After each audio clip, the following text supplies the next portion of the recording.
많은 분들이 그 SOXL, 저희끼리 이제 소위 속슬이라고 얘기하는 주식, 세배 레버리지 ETF였던가요? 어쨌든 그거랑 TQQQ, 그거랑 이제 라부, LABU라는 티커를 가지고 있는 그런 종류의 세배 레버리지 투자들을 굉장히 많이 하고 계신 걸로 알고 있습니다. 그리고 실제로 마리 투자지 거기에 엄청 많이 물려 계시죠. 저도 마찬가지입니다.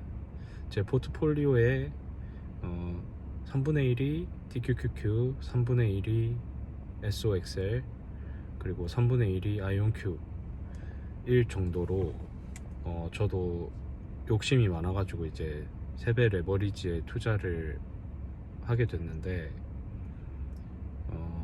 한때 이제 코로나 이후 상승장에서는 막 다 합쳐서 포트폴리오가 플러스 2억까지도 찍었었어요. 그런데 이제 거기서 만족을 못하고 걔네가 조정을 받을 때 더 사고 이래가지고 물론 매도를 했었어요, 고점에서. 근데 이제 그 매도해가지고 번 수익들을 다 밑에서 매수하면서 마이너스가 커지니까 쫄아가지고 이제 팔면서 다 잃어버린 거죠. 그래서 제로 베이스가 돼버렸어요. 제로 베이스라는 말은 번 2억을 다 까먹은 거예요. 그래서 다시 원점으로 돌아오게 됐고, 그것보다 훨씬 많이 떨어지게 되면서 그에 따라서 밑에서부터 다시 또 추매를 하기 시작했는데, 그게 결과적으로는 괜찮았던 것 같아요. 하지만 그래도 세배 레버리지는 되게 위험합니다. 저같이 뭔가 확실한 이유가, 근거라고 해야 되나, 투자에 있어서 그렇게 막 물려 있어도 거기에 대해서 그렇게까지 겁내지 않는, 본인 나름대로 이유를 찾기까지는 좀 투자하는 그 시간, 그 뭐 구력이라고 하잖아요. 뭐 테니스나 뭐 어떤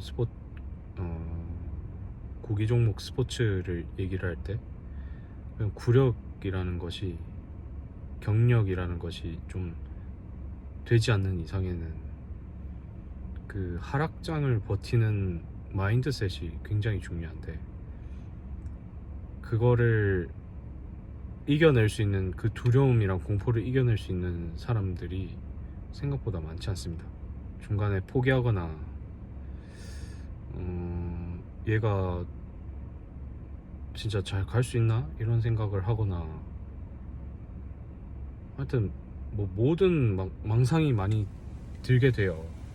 왜냐면 세배 레버리지를 투자하는 야수의 심장을 가진 사람들은 욕심이 일단 기본적으로 많은 사람들이고, 욕심이 많다 보니까 레버리지에 들어가면서도 또 본인 스스로가 레버리지를 일으켜서 뭐 신용대출이라든지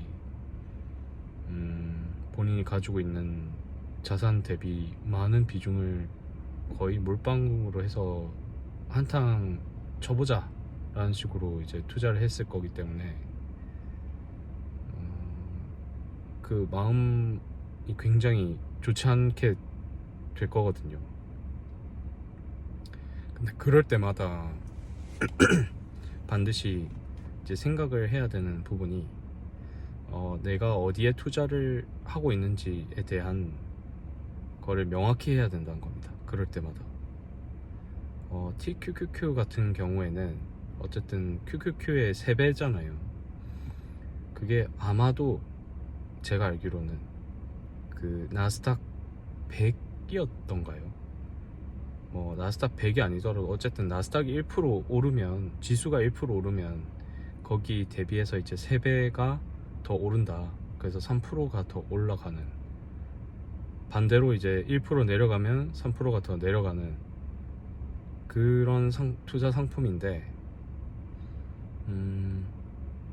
나스닥 자체에 대해서 믿음을 가지고 있으면, 지수 자체에 대해서 믿음을 가지고 있으면, 그게 뭐 3배든 6배든 8배든 저 같은 경우에는 만약에 그런 상품이 있었다면 거기에 다 돈을 계속 넣었을 것 같고 지금도 넣고 있을 것 같아요.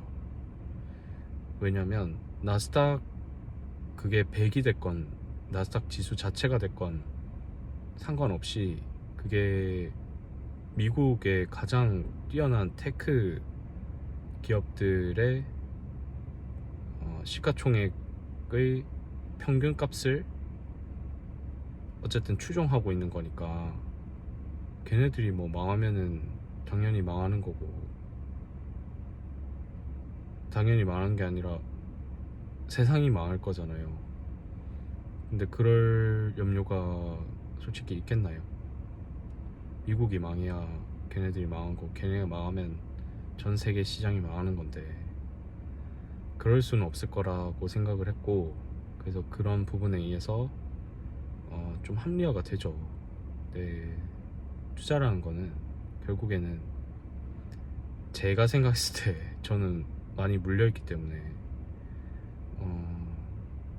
물려있을 때 과연 내가 지금 돈을 넣고 있는 게 안전한가 되게 이성적으로 쳐다보게 된단 말이에요. 그때 내 나름대로의 근거를 정확하게 알고 있어서 거기에 대해서 주가가 변동을 해가지고 막 물려가지고 마이너스 몇천, 몇백, 몇천, 몇억 이렇게 찍혀도 그거를 합리적인 이유로 인해서 내가 계속 그 저점에서 상대적인 저점에서 매수할 수 있는 그 근거를 가지고 있어야 된다고 생각합니다. 그럴 때 이제 비로소 그게 투자가 되는 거지, 아니면은 그거는 다 투기고, 투기를 계속하면 좋지 않은 게 믿음이 없기 때문에 밑에서 상대방이 매수를 하려고 하는 그런 매력적인 시점에 매도를 하게 돼요. 그러면 돈을 벌 수가 없겠죠. 그런 측면에서 이제 3배 레버리지에 대한 투자는 변동폭이 굉장히 심하기 때문에 그런 각오가 되어 있지 않으면 하면 안 되는 겁니다. 만약에 했다고 한다손 치더라도 이제 그런 마이너스 금액에 대한 그 변동폭 엄청나거든요. 제 계좌 인증하는 걸 보면 아시겠지만 막 마이너스 막 70, 80% 이렇게도 간단 말이에요. 근데 그게 곱하기 3배에 의한 그 하락폭이기 때문에 그게 상승했을 때를 생각을 해보면 또 그만큼 상승을 할 수가 있거든요. 그런 거에 대한 경험 없이 바로 너무 큰 돈을 그 3배 레버리지에 이렇게 투자를 하게 되면 멘탈이 완전히 붕괴가 되게 돼요. 그럴 때마다 내가 3배 레버리지에 투자를 하고 있지만 그래도 내가 애초에 생각했던 그 투자 아이디어가 뭐고 물렸다면 이 돈을 내가 회수를 할 수 있을까? 그리고 내가 투자하고 있는 상품이 완전히 파산하진 않을까? 그런 생각들을 다방면으로 막 해보세요. 그리고 진단을 스스로가 내려보고 그래도 타당한 것 같으면 밑에서 사세요. 그래야 회복되는 시점도 더 앞당길 수가 있어요. 그냥 매수가가 밑에서 사게 되면은 좀 더 밑으로 측정이 되기 때문에, 그래서 어쨌든 거기에 대한 그 3배 레버리지 투자에 대한 마인드셋에 대해서 저 나름대로 그래도 막 마이너스, 제 계좌를 보시면 아시겠지만 막 마이너스 1억 넘게도 찍어봤고 수익률로는 마이너스 80%도 찍어봤던 것 같아요. 그때 계좌를 보기 싫어서 그냥 일부러 안 보기도 했는데 그러다가 지금 마이너스 50%대로 넘어왔고 40%대까지 출렁거리다가 지금 또 시장이 변동성이 커지면서 이제 마이너스 50%대로 넘어가게 됐는데, 어쨌든 제가 생각했을 때 세배 레버리지는 이제 내가 그 만약에 100만원을 세배 레버리지에 넣는다 라고 했을 때 어떻게 생각하는 게 좋냐면, 그 300만원을 QQQ에 넣었다고 생각을 하세요. 왜냐면 3배를 더 빌리는 거기 때문에. 400만원이라고 봐야 되나? 어쨌든 3배면은 그냥 곱하기니까 100만원 넣으면 300만원이 되겠죠. 그래서 QQQQ에 내가 어딘가에서 돈을 꿔가지고 300만원을 넣었는데, 그게 변동폭이 크기 때문에 그만큼 내 수익률에는 마이너스가 큰 것처럼 보인다. 하지만 마이너스일 때는 그렇게 보이는 걸 뿐이고, 회복되는 속도도 내가 QQQ에 넣었기 때문에 나스닥이 1%가 오르게 되면 3%가 오르기 때문에, 만약에 마이너스 60%다 그렇게 쳐도 나누기 3을 해서 내 포트폴리오는 마이너스 20%인 거다 라고 합리화를 하세요. 그게 세배 레버리지 투자의 핵심입니다.